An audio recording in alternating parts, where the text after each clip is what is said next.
नवंबर से urban restructuring में सहारनपुर जनपद के क्षेत्र को लिया गया था और स्वीकृत किया गया था।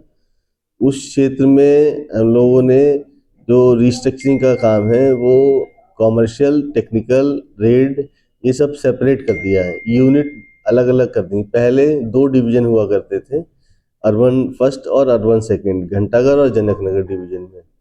उसके बाद ये रिस्ट्रक्चरिंग में इनका कॉमर्शियल का वर्क अलग हो गया है, टेक्निकल का वर्क अलग हो गया है और रेड और एडमिन के वर्क अलग हो गए हैं। तो इसमें जो गाइडलाइंस ये हैं कि जो सुविधाएं हैं वो कंसंट्रेट होकर दी जाए। कंसंट्रेट का मतलब है कि अगर टेक्निकल का कोई भी काम है तो पूरे रिस्ट्रक्चरिंग एरिया में, शहरी क्षेत्र में टेक्निकल को ही लायबल बनाया जाएगा, जिम्मेदार बनाया जाएगा आप विद्युत आपूर्ति के लिए। इसी तरीके से कॉमर्शियल में जो रेवेन्यू के काम है, जो रेवेन्यू कलेक्शन का काम है, वो कमर्शियल 2 के लिए है, एक्सचेंज कमर्शियल 2 देखेंगे।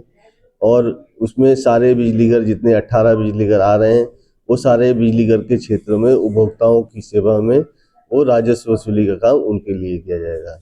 इसी तरह से कमर्शियल 1, एक्सचेंज कमर्शियल 1 का काम रहेगा कि नए कनेक्शन का देना झटपट पोर्टल या निवेश मित्र पोर्टल से, ये कमर्शियल 1 के द्वारा दिया जाएगा। तो उपभोक्ता की सेवा को कंसंट्रेट होकर देने के लिए ये काम शुरू किया है और ये बहुत अच्छे से चल रहा है। लगभग 1.5 महीना होने वाला है।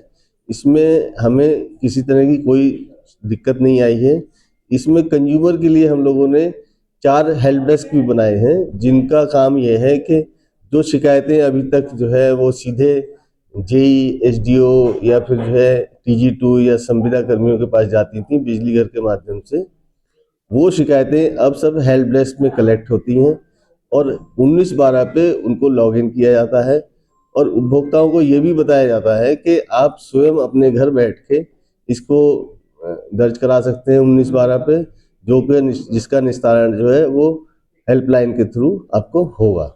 और अगर कॉलिंग के थ्रू अगर आप बात करना चाहेंगे किसी से, तो ये सुविधा जो है वो नहीं दी गई है, क्योंकि कॉलिंग से कई बार होता है कि फ़ोन नहीं उठा और आपकी जो है शिकायत को जो है उन्होंने एंटरटेन नहीं किया, तो उपभोक्ता के अंदर जो है ये असंतुष्ट का भाव आता है।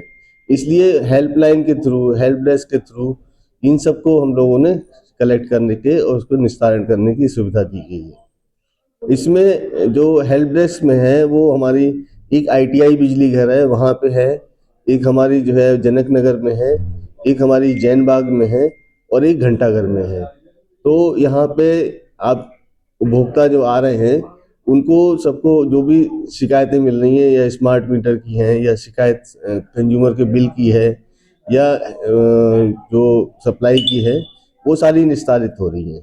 इसके साथ ही जो शहर में शहर के ग्रामीण क्षेत्र में भी अभी जो विद्युत बिल राहत योजना चल रही है, वो प्रथम चरण जो है वो 31 दिसंबर को पूरा हो रहा है, जिसमें अधिकतम जो है वो लाभ मिल रहा है। इस लाभ में सरचार्ज जो है वो 100% माफ़ है और मूल में जो है वो 25% की माफ़ी है। इसके बाद ये सुविधा जो है जनवरी और फरवरी में भी चलेगी, लेकिन ये लाभ थोड़ा थोड़ा सा कम होता जाएगा। इसके साथ ही जिनको जो विद्युत चोरी के मामले थे, जो विद्युत चोरी अभी तक जो दर्ज की गई थी पोर्टल पे, उसमें भी सुविधाएं जो है वो दी गई हैं। उसमें भी 50% 31 दिसंबर तक के लिए है छूट, और इसके बाद फिर 45% है और फिर 40% है। तो इसका अधिक से अधिक लोग लाभ लें और अधिक से लाभ लेके जो है वो उपभोक्ताओं को अपना बिल को समायोजित करते हुए निस्तारित कराएं। एक चीज़ और भी बताना चाह रहे हैं कि जो भी उपभोक्ता है, अगर कोई अपनी शिकायत को सीधे भी दर्ज करता है तो भी हम लोग जो है उसको 19/12 में इसको दर्ज करा देते हैं। 19/12 में इसको लॉगिन करा देते हैं और इसका सेटिस्फेक्शन लेवल भी चेक किया जा रहा है। जो 19/12 पे शिकायतें आ रही हैं उसमें कुछ परसेंटेज जो है हम लोग उसमें कॉल फीडबैक लेते हैं, कॉल करते हैं कि उपभोक्ताओं को जो है कोई शिकायत हो तो उनकी निस्तारण गुणवत्तापूर्ण हुआ या नहीं हुआ। यही मुझे कहना है और उपभोक्ताओं से अपील है कि धैर्य बनाए रखें। कभी कोई ब्रेकडाउन होता है तो धैर्य बनाए रखें क्योंकि आजकल जो है वो बरसात का मौसम में ब्रेकडाउन होते हैं, तो कई बार जो है डिले होता है, लेकिन आपूर्ति बनाए रखने के लिए जो है हम लोग तत्पर रहेंगे।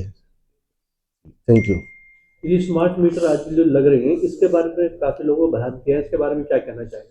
इसमें कोई भ्रांति नहीं है, इसमें सिर्फ लोगों के बीच में जो मिसकंसेप्शन है, लोग जो डाल रहे हैं वही डाल रहे हैं कि बिल ज़्यादा आ रहा है। ऐसा नहीं है। हम लोगों ने 5% जो है वो उसमें चेक मीटर भी छोड़े हुए हैं, जो पूर्व से जो है लगे हुए थे उन्हीं को चेक मीटर मानते हुए और उनका कंजम्पशन को टैली करते हैं।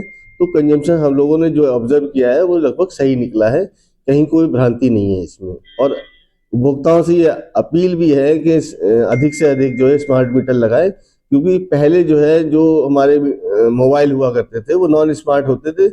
आज की डेट में जो स्मार्ट फ़ोन है वो बहुत मल्टीपल यूज़ के लिए है, और आजकल के ज़रूरत है कि हम जो है स्मार्ट फ़ोन के साथ साथ स्मार्ट मीटर भी लगवाएं, जिससे कि हमारी खपत जो है वो हम लोग ऑब्जर्व कर पाए कि हमारी कितनी खपत आ रही है, और मोबाइल से भी वो कनेक्टेड रहेगा। हेलो।